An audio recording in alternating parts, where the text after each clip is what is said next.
Today we're discussing the Vancouver Canucks. We know the season has not gone as planned, and according to Elliotte Friedman, there's only 2 untouchable players on that roster. Who are they, and what other players could we see move? Some we've talked about before. Today we're going to add to that list and talk about some other possibilities.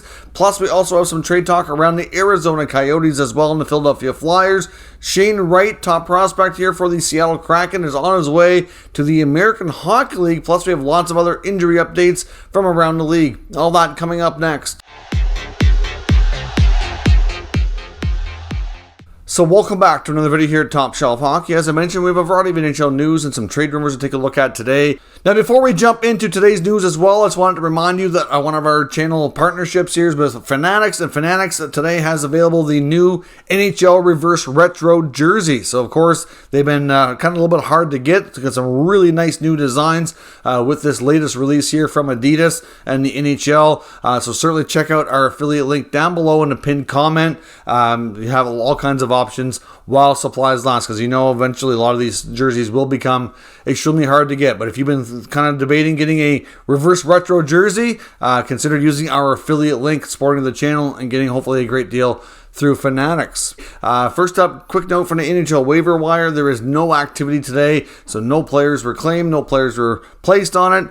All quiet here to finish off the weekend. We also found out that the Seattle Kraken have officially sent Shea Wright down to the American Hockey League. Now, some of you may be asking, how is this even possible? Because obviously Shea Wright was just drafted here in 2022, taken 4th overall by the Kraken. Of course, for the longest time was projected to be the first overall selection, but the Montreal Canadiens went in a different direction with that first overall pick, taking Slafkovsky, and then a couple of teams in between them took some defensemen and kind of made some surprise moves there as well. So Wright falls down to 4, makes the roster in Seattle at a training camp. They made it known pretty early on that he was likely to remain with the team throughout the season and wouldn't be heading back to junior in the OHL, but at this point, he's not really playing a whole lot. He's only appeared in 7 games. It's been a healthy scratch a lot of times, which is certainly not good. And when he has played, there was, I think, one game he hit. There's 1 or 2 times where he was over 10 minutes, but typically he's playing 6 to 8 minutes a night, which is comparable to a 4th-line player, which is really, in my opinion, not overly good for his development. Shea Wright is an offensive gifted player. He might be a solid 2-way player down the road. There is that potential based on his skill set and what we've seen of him so far. But at this point, he missed a whole season of hockey when the pandemic shut down. The OHL hasn't played a lot even since then with all the different restrictions. And he really needs action. He needs to get on the ice and play, and he needs more of an opportunity, in my opinion. I am not really overly fond of what they've done here, but because of that, when you've been a healthy scratch for a number of games in a row, they can be sent to the AHL because this is only a conditioning stint. He's not down there as an official demotion for an unlimited amount of time. So he's only allowed to stay with the AHL affiliate for 14 days. So it's just basically to get back in shape and get ready to come back up. But in this case, many are expecting, and Chris Johnston, NHL Insider, was reporting that it's quite likely and most likely that we see when that conditioning stint is done that he'll be recalled, but instead of getting into action with the Kraken, that he'll be loaned to Team Canada and head off to the World Junior Championship training camp and be a part of that team. Of course, that'll take him until the early part of January. They can see how the tournament goes for him and make an assessment on that afterwards. Of course, until he plays over 9 games in the season, his contract is not going to kick in officially this year. If for some reason they decided to send him back to junior after that, then they could slide his entry-level deal to next year. So we'll have to see how things go. Maybe he comes back in the second half of the year after the tournament and becomes a bigger part of their future and more immediately. We'll see where things go. Some of this might depend on where the Kraken are at in the race for the potential playoffs. They had a better start to the season this year than they did last. And, of course, injuries and all that could play a factor as well. So we'll see, but interesting to see how this impacts his development down the road. A few other roster notes here quickly as well. The Washington Capitals have demoted former 2019 first rounder Connor McMichael. Of course, he had a real solid breakout season, even continued to evolve and develop the first year after being drafted in 1920 with the London Knights. Has played the better part of 2 seasons now in the NHL, appearing in over 60 games last year. So far this year, he has not done overly well. He's been a healthy scratch numerous times.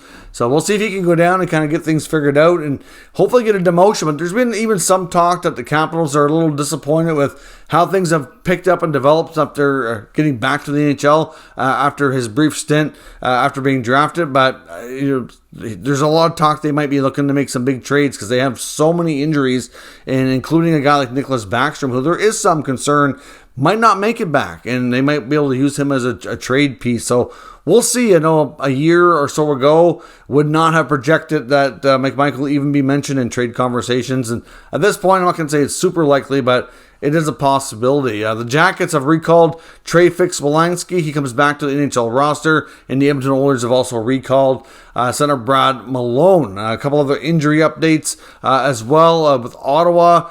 Jacob Bernard-Docker, who was recalled after the Sens ran into some D injuries, is now out himself. He's got a high ankle sprain and is expected to be out for approximately 4 weeks. It wouldn't be shocking if that drug on a little bit longer. Those types of high ankle sprains can be very tricky to totally recover from. It wouldn't be shocking if it turned into 6 or 7 weeks. I've seen those with some players drag on for quite some time, and it can be a while before they truly feel 100%. Of course, Thomas Chabot's currently out right now as well. He's been upgraded from indefinite to day-to-day. Of course, he's been dealing with the effects of a concussion, but he is getting better. He is skating. Sens, of course, heading out on a West Coast trip, and he is with them, so they obviously must likely expect that he'll be able to play before the end of that road trip. I'm not sure if he'll be in the next game, but hopefully the next couple he'll be able to make his return, because they're certainly dropped another big game on Saturday to New Jersey, and the season is quickly escaping them after a pretty good start. They lost the first 2, won 4 in a row, and it's really been downhill ever since then. So they need a quick fix here before the season's gone. Some say it might already be at that point now. And Evgeny Malkin as well, a longtime superstar with the Pittsburgh Penguins, is enjoying game number 1,000 tonight. So certainly a big milestone for Gino. And I know he was having fun on the ice during warm-ups that I saw before I started to record this video. The Penguins, the entire Penguin roster, were on the ice doing his full stretching routine that he does. They were all having some fun and kind of celebrating the big milestone for Malkin as they get ready to do battle with the Chicago Blackhawks this evening. Now, one team to look out for here when it comes to some trades, we're going to see probably a lot of names mentioned, a lot of potential activity between now and the deadline, which is still quite a ways away, is the Arizona Coyotes. We know they're pretty much on the way to tank this year. I know they get off to a hotter start than many expected, but some teams that had good starts that were surprising are starting to come back down to earth, and I suspect here that the Coyotes will work their way down there as well. But one name to watch, or a couple defensemen, is Connor Timmins and Shane Gostisbehere. Completely different situations. Connor Timmins is now 24, going on 25 years old. It's only been limited to 8 games since he was acquired in a trade from the Colorado Avalanche.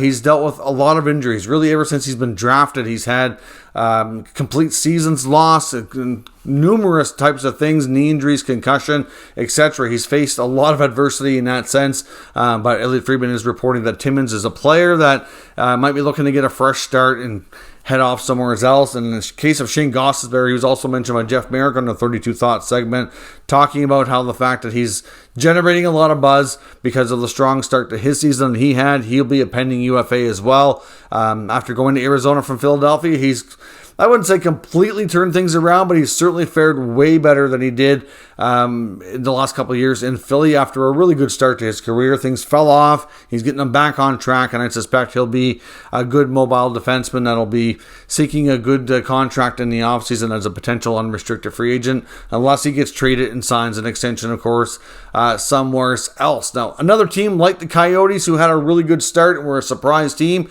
but have come back down to earth as we kind of suspected here, is the Philadelphia Flyers. After a real good start, they've lost a bunch of games in a row now. And one name that's been brought up by insiders that likely will get moved, maybe not necessarily right away, but is Justin Braun on defense. Not a big name by any means, but somebody who can be anywhere from a 5, 6, 7 type defenseman on most NHL rosters. Will be a guy who's got a fair bit of experience as teams look to add extra depth at that position, which is a key one for the playoffs. He is expected to be a name to certainly keep an eye on. There's going to be other names probably in Philadelphia. We've already seen some before that could come up here again. That could get very interesting. So we'll see. But for right now, it's unlikely that they re-sign him and that he is dealt at some point before the NHL deadline. But the most interesting, fascinating team we want to take a look at today is the Vancouver Canucks. They're a very interesting group here. We know that Jim Rutherford and Patrick Allvin typically have a history of being aggressive, especially in the case of Rutherford. Like, he's always having conversations, not afraid to swing for the fences and make the big move. He's obviously made tons of comments in the media, not only about his players, but his coach. Some are surprised that Bruce Boudreau has even survived this long, considering the amount of times we've heard Rutherford talk to the media. There's some that think Rick Tocchet might be the next coach, that there's already been some discussions, and that very well could be. We'll have to wait and see on that. But at this point, Elliot Friedman's reporting that the Vancouver Canucks are pretty open for business, and there's really only 2 untouchable players, but some will find that quite surprising. And of course, not who those players are, but everybody else that could maybe be had for the right price. So Quinn Hughes and Elias Pettersson are really the only players that the Canucks have no intention of trading. And there's probably 1 or 2 others that are pretty close to that, but not quite. And the most interesting name that would not be listed there is goalie Thatcher Demko. Of course, Demko's not having a great season for Vancouver. I've seen numerous articles, people writing, wondering what is wrong with Demko. And to be completely honest, I mean, yes, everybody I think in Vancouver can probably shoulder part of the blame why that team is not doing better, but I think his decor in front of him has not really done him any favors. But in the past, I think it's fair to say that Demko was having such an all-star type performance that he kind of, made some of those flaws and aspects of their game that weren't so strong, maybe, kind of hide some of that with his strong play. A good goalie can do that. It can make you look way better than what you are. And for the most part, starting back with the bubble playoffs a few years ago, was a bit of a coming out party for Demko, and really he's run with it ever since. So I know his contract for the most part is pretty fair if he can come anywhere close to playing like that on a consistent basis again, but he hasn't really been great this season. But personally, I don't see a scenario, unless they get an amazing offer that they just can't refuse, that he would be traded. They don't have the depth in their system for a next guy up to kind of take over and be a prospect that's really that ready at all. So I don't really think that trading him is overly likely. I mean, like I said, it's very interesting that he's not listed here. A trading of Demko to me would signal a major rebuild because they're not going to be too concerned about goaltending for a few years until they felt they were ready to contend again, or at least get into the playoffs. And I don't know that the team really wants to go through that significant of a change. I don't think ownership with the Francisco Aquilini is that patient. He has not been through the whole Jim Benning era. I'd be surprised if a guy like Rutherford now running the ship really takes the team in that direction. But another guy to watch that I think, is interesting is Brock Besser. Certainly in the past at times has been a pretty good goal scorer in this league. But, is he really having a good season? Not really. I mean, last year was more understandable, went through a lot of personal things, and it made a lot of sense why, his mind might not have been in the right place all the time, and why he may have had struggles, which, a lot of people are willing to overlook. But this year, after, hopefully getting through a lot of those things, I think it's fair to say that not as much patience with him, and the performance hasn't been where it needs to be. A guy like JT Miller's somewhat getting the points, but he's not defensively really putting in the effort. At least he hasn't been. I mean, there's been some brutal defensive lack of efforts, you could call it, early in this part of the season for Vancouver and Miller. And really, there's just no justifying that. I don't care who you are. And he's only been signed to a new deal here for a short time, and he's not on the untouchable list.